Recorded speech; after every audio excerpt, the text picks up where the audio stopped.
Welcome here to Wembley, where we've just been listening to Gareth Southgate talking about his squad selection for the World Cup. You can also hear from Alex Scott of Arsenal and Frank Lampard, of course, an England great, talking live at FWA Live at the Landmark Hotel in London tonight. A few tickets still available on our website, www.footballwriters.co.uk. But I'm now joined by Martin Lipton of The Sun to talk us through the England reaction. What struck you most about Gareth Southgate's explanation of his squad today? Well, I think the most important thing, Carrie, was how calm he was, how possessed within himself. There's a nice confidence about him, not an arrogance, a cockiness, but a clear sense of purpose about Gareth. He had no problems at all. Like, I've made my decisions. This is my rationale. I don't have to justify myself because this is what I think. I don't need to doubt myself because this is what I believe. And I think that sense of certainty and poise is beneficial for everyone.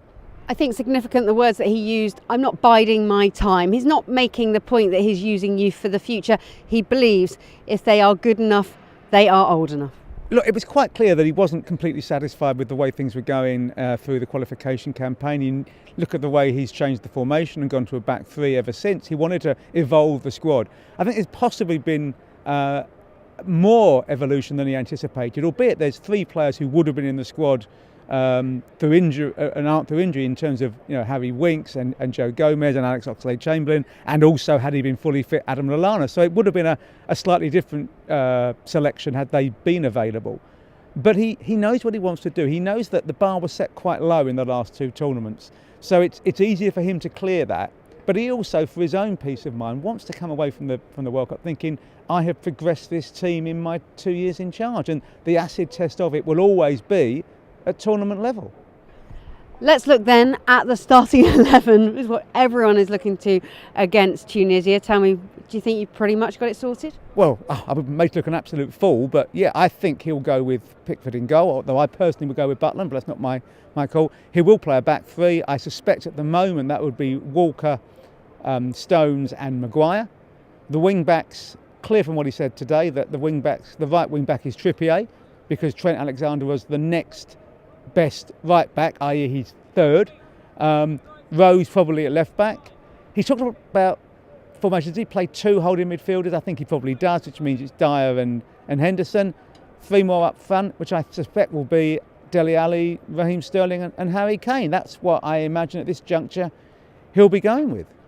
And for you, looking ahead now, what are your major concerns for this England team and what are you most excited about? I still don't think we're centre-halves are good enough. I felt that for the last two tournaments. We haven't got that real quality at centre-half that we desperately need. Lack of experience in goal as well. But other than that, I think we're okay. I think we've got a real, we're going to have goals in us. We're going to be able to score. There's no excuse for not clearing the initial hurdle of the group.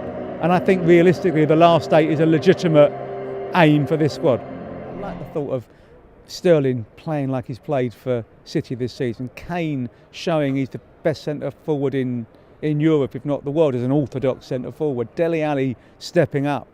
Maybe looking at the likes of Loftus-Cheek. Vardy's pace. There's a lot to see. And I think if England play with intensity, with controlled aggression, with a sense of purpose on the pitch, no one's going to be too disappointed. Let's look at the media setup. Always a lot of pressure. This is the big occasion. How would you like it set up for England and the FA? How's that relationship at the moment? Well, it's clear the FA want to be more open, more approachable, more accessible than they have been in the past. It was a very closed environment, I felt, from the outside looking at France in 2016. And there were sort of tensions around the edge clearly in 2014 where people were really concerned about how the media gain their information. It got really a bit silly at times and it was unnecessary. I think there's a bit more of a laissez-faire attitude now, a bit more sensitivity about the fact that we've got a job to do in the media. And look, there'll be times when there'll be rows. There always are. That's part of the nature. And obviously in the build-up to games, things get twitchy and edgy. But I don't think we're going to have that sort of siege mentality that we'd have in the last couple of camps. I think that'd be for the better. But of course, it all comes down to performances and results. If England play well and are doing well, then everything sounds great. If they're doing badly, they're getting criticism, and they're bound to, and then it becomes a bit nasty and a bit, debatable and people don't like it. But that's just the nature of the beast, really. Look at, if they think the English media are bad, go and look at the Brazilians in observation, or the Italians, or the Germans. They're just as intense as we are.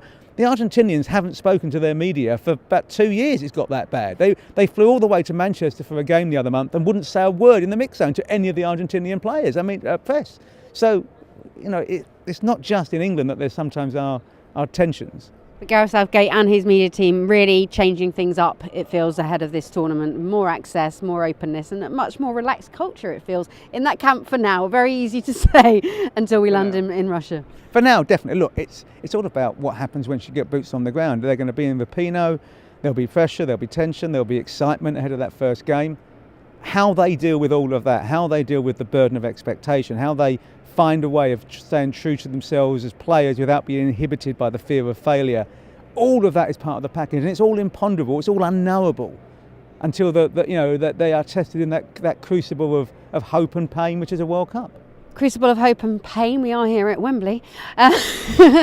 We walked through the tunnel and we saw emblazoned Conte and Jose Mourinho. What are your expectations for this final? The Chelsea players know that Jose Mourinho always throws something out, but they're expecting that. But they know him better than any other team might. They do, but also they know that he wants to beat them more than any other team, and also he wants to beat Conte probably more than any other manager. There is an antipathy between the two managers, which adds to the tension. Neither of them are playing particularly well at the moment. United have got over the line without playing well for the last few weeks. Chelsea have been desperate the last couple of games, as we saw at Newcastle in particular. But this is a last chance of redemption, really, for both teams. They both need to come away with something tangible from the season. I would have to say at the moment, I'd fancy United. I think they've got more goals in them, they've got more players in them, they've got a slight more confidence. If Lukaku's fit, he will try to bully Chelsea. Albeit in the two games that were played in the league, Chelsea were the better team in both of them. They won one, lost one, but they should have won the game at Old Trafford. If they played 2 months ago, I'd be back in Chelsea. But at the moment, I do think United have got the edge. But we know Chelsea, on a big occasion, when it counts, can pull off their best performance of the season. Can they send out Conte on a high? Stay tuned and we'll be reviewing all of that and looking forward to the FA Cup final and the World Cup tonight at the FWA Live at the Landmark.